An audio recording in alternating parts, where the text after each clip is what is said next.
I didn't really decide it. It was decided for me when I was a kid, I think. I came from a pretty dysfunctional background as a kid, and the two things that perhaps held things together, although this is what fruition brought, I'm not so sure that I'm still together, but things could have been a lot worse, and art and horses and art, my artwork, since I was a kid. You know, I've been doing work my whole life and off and on, and of course as I got older it got more intense for me, but as a kid you get diverted, but I've been doing my whole life, so it's been an evolution by osmosis. It was probably more an escape from an otherwise challenging and confusing environment. I taught art for probably 18 years, of which most of that was working with young people and children, even though for 10 of those years I also taught at the University of Vermont part-time. I taught a landscape watercolor painting, a very successful one, I might add, watercolor painting class for the extension services. But it was always with children that I found more inspiration. And to answer your question, I used to use, as one of a dozen projects, I used to use recycled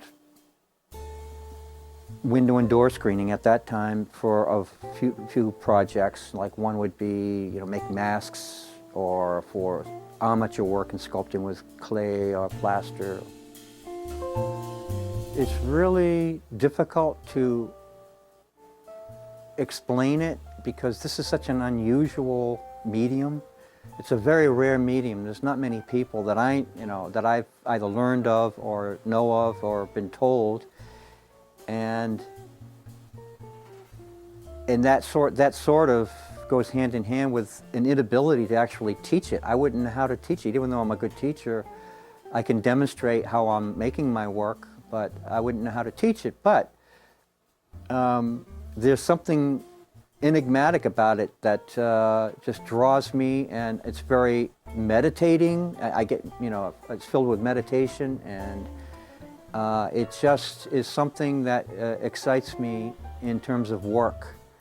I've always liked to do human figures. I've always liked to do animals, and the irony is that I didn't do any of that for years. I was into a lot of more abstract, exploratory, experimental work with different mediums. I've worked in many mediums, but to make that full circle at this point in my life and find that this medium just suits figurative works, particularly human anatomy, so well that's exciting, and it's very inspiring, and I really feel a sense, since especially this last year and a half, that it's more exciting now than it was when I first started, because I'm now reaching a comfort zone, and the comfort zone is also giving me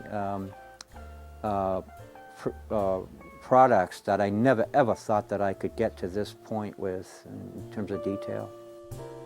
I'm obsessed with this medium. More than any other medium. I just find that there's a natural process that takes place, a vital part of my life. I couldn't do without it now, actually. I couldn't live without it now. That's become that integral in my life. The most valuable experience I had with formal training was at Rhode Island School of Design. It was short of 3 months that I studied human anatomy with drawing and sketching.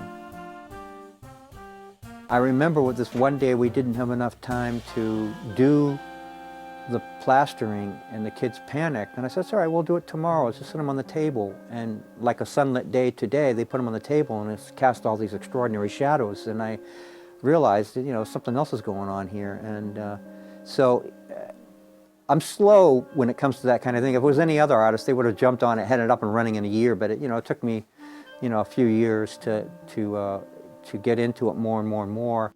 The shadow is a secondary subplot. I don't even focus on the shadow at all when I'm making the pieces. I feel that, and it's just seems to be the case, that if I do the piece that I'm working on as best as I possibly can, then the shadow just falls where it may, and it has to, you know, be what it is. Very rarely do I ever look at a shadow and then tweak a piece because of the way the shadow looks. I've taught myself basically how to do this, and that's what I meant in terms of a vacuum.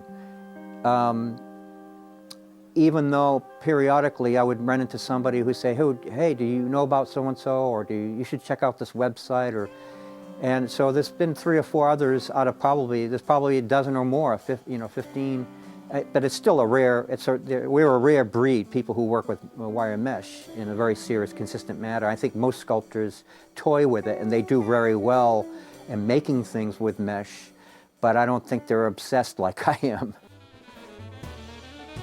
I can't work without music.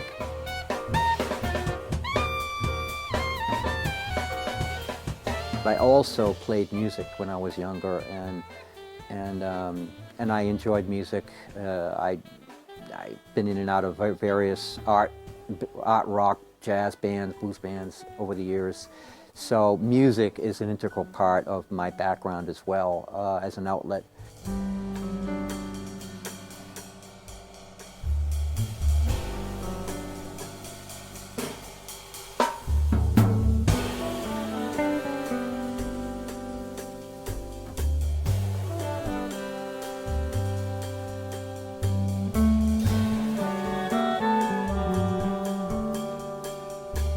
In art, there is a thing called beautiful mystery.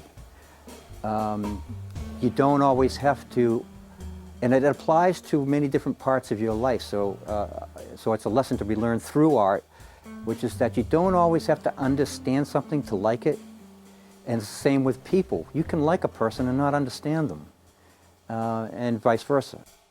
Inspiration is a nerve end. It's a feeling and a sensory thing that happens.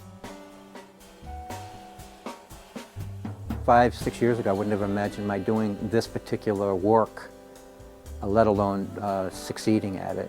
And I travel all over the country now with my work, to arts festivals and galleries. I have a gallery as far away as Santa Fe right now that wants my work. I have to get a piece out there this spring. So, you